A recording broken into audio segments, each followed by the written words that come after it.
But okay. All right, some mixed messaging. How like life, right? So on the bottom of the deck, we have the Hanged Man. And the Hanged Man is kind of a suspension in the action, meaning a temporary pause in whatever you've been going through. For some of you, this could be regrouping. It could be just because of the holidays having occurred, family in town, all the rest of that. But whatever your goals are, they have been put on some temporary hold. Now, the Hanged Man put himself or herself into this position of suspension. So this is not about torture. This is about changing your perspective in the world, going within, seeking enlightenment. And therefore, this person's not suffering, but rather they are becoming enlightened. And you'll notice the halo around the head chakra here, around the crown chakra. We see here the beginning, something new, some new passion. This is about passion being put into action, right? New beginnings in a passionate pursuit. So we've been seeing this Hanged Man energy, which is this temporary pause or suspension. Either you've had this pretty quick moving energy, or you're about to have it begin again once you get out of this Hanged Man suspension state. So there has been some stuff going on, we see there may have been some kind of squabbles, petty squabbles over the holidays here that you've been going through that may come up again. For some people, they find themselves overextended during the holiday period, and so they're having struggles with bills, and they're arguing amongst the family members with that. There could be just other kinds of things that are going on. Sometimes this can represent internal struggle, but there's a lot of heatedness that's going on in here. We see at the bottom of this, there's some fast-moving energy. Now, wands can be Leo, Sagittarius, or Aries energy, and this can be something passionate that's coming in. For some of you that are single, this could be about a new sexual or passionate relationship taking off the ground, but where there's one kind of passion, there could often be other kinds of passion, and that could be why we're seeing some petty squabbles between you and your new significant other. Then again, if you are in a relationship already, this could be a renewal of the passion within the relationship, or unfortunately, it could be the toxic type of passion where you guys are arguing, because we are seeing that too. Okay, so this could be sexual or kind of a general emotional interaction kind of passion. This card in this position really expresses this desire to balance out your emotions and your logic so that you can begin to move forward again. This is another card of suspended action, because you'll notice that the sphinxes are laying down in front of the wheels of this chariot. And the charioteer is trying to get these two harnessed together to move forward for a singular purpose. So again, we see this type of suspension here for the purpose of enlightenment, but this is also, once we become enlightened, we may have a better sense of how to harness our conflicting impulses. It's good to have emotions because they tell us who we are and what our needs are, but we need our logic to say, here's how we can get what we want emotionally in a socially appropriate way. So we need the balance of these two energies, and the enlightenment that comes through the Hanged Man energy will help you to do this. And then there's that sense of moving forward. Now, even as the Knight of Wands indicated possible Sagittarius, Aries, or Leo energy, Chariot possibly could be a Cancer. So you may have a Cancer person on your mind. Take it as it resonates. I do mean horoscope sign of Cancer. There's some kind of truth that is coming in. But I feel like in this reading, given that we're having some squabbles and such, it may be that whatever the truth is, it may even be harshness. Maybe somebody needs to learn how to say it better. Usually this is victory or success, triumph. But be careful that if you are experiencing victory, success, and triumph, it's not coming at somebody else's expense. Choose your words carefully and know that they do stick around. And a lot of times our words can occupy space in someone else's mind, whether we intended for them to come off that strongly. If you find yourself thinking to yourself or saying even out loud, oh, get over it. It could be because, some of your Scorpion, what does a Scorpion have? Those harsh little snappy, these things, whatever they're called, pincers, I don't know, whatever, could be, you could be stinging somebody with your tail or whatever, pick a body part. The scorpion's got it. So be very careful that you're not also contributing to this. And just because it's true doesn't mean that it needs to be said.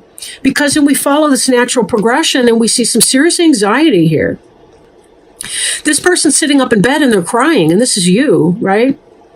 This is about worry. This is about stress. This is about anxiety, grief, loss.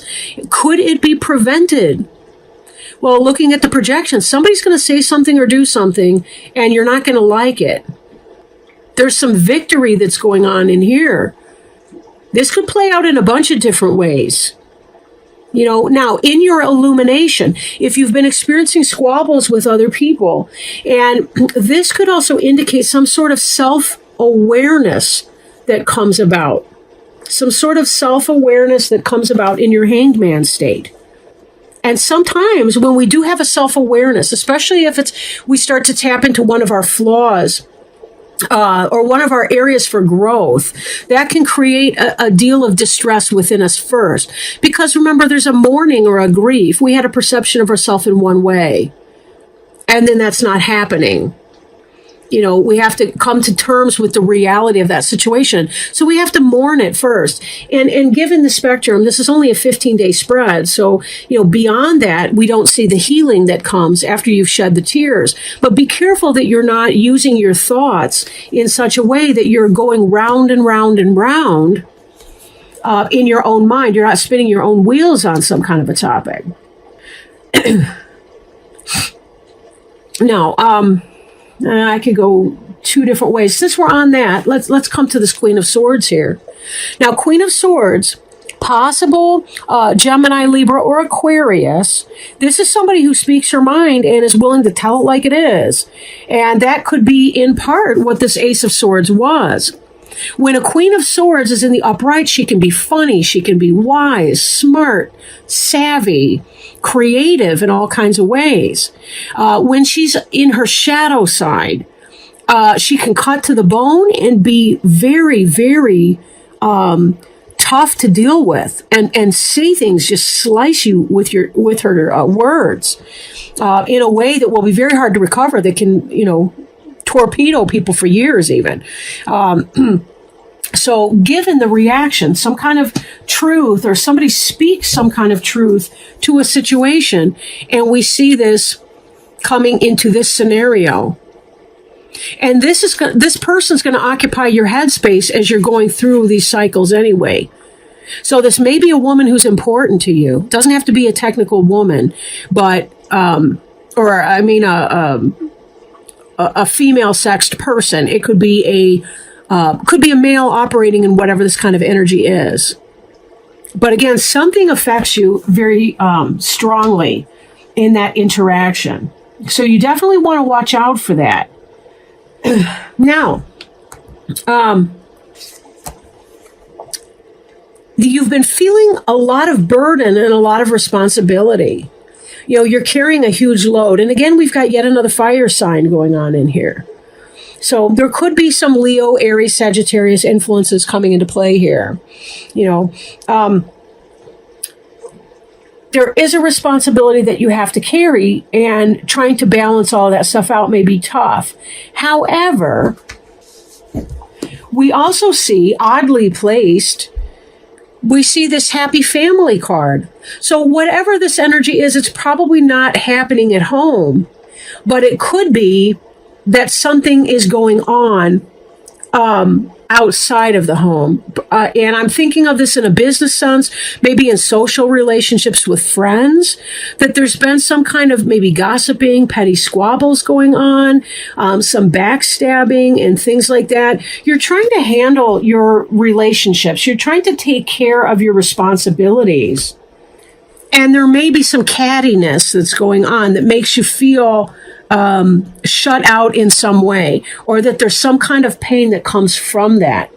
Now, be careful that it's not you operating in that or creating that. for someone else. But this does look like somebody, this Queen of Swords, is taking up some headspace for you and giving you some sleepless nights because she says something that cuts you to the bone that you perceive as being true, even though you can't stand to think that it would be true. And this kind of comes about as a result of some of this squabbling here, and people are picking up their clubs, and everybody's launching in, and they've all got their fiery, passionate opinions, and they're all delivering it. And in the meanwhile, not only do you have these responsibilities because you got a busy home life going on, but then in your work environment or your social relationships, this dynamic goes on, and it kind of sets you back a little bit. So let me, now those were the Rider Tarot deck. I call it the Rider Waite. And then Denise Lynn's Sacred Traveler for our Oracle cards. So let me shuffle this, see if Spirit has any words of advice to help you through this situation, because it does look like you're dealing with some difficult difficult personalities and all the rest of that. I dropped the cards, so give me just a moment. Whoops. Sorry, cards. Sorry, Spirit. Give me a moment. It's kind of cold in here, but I need the lamp on, and don't ask. I've got a space heater, but it tends to short circuit it tends to trip the breaker. Okay. Joy and delight. All right, let's see. So, joy and delight. Open your heart to joy. You do not need to suffer to grow. You can grow leaps and bounds through joy. True happiness comes from following the dictates of your soul. Do what gives you joy. Celebrate and have fun. Stop and embrace life, yourself, and others. Say yes. Take steps today to expand your joy. You don't need to do it all at once, but you do need to start. Your purpose in life is to experience joy. Allow joy and ecstasy to flow through you wildly and freely. Share, because I'm a substance abuse counselor, of course I'm thinking, they don't mean ecstasy, the pills. Share your love. Happiness spreads to others like wildfire and can help heal the world. The Sacred Traveler wants you to know, the Sacred Traveler knows that it's not just about reaching the destination, it's about the joy of the journey. The traveler stops periodically to savor the simple pleasures of the voyage. If you don't follow your bliss now, when will you? You've been waiting until circumstances are different because you experience true happiness. You may have a long wait.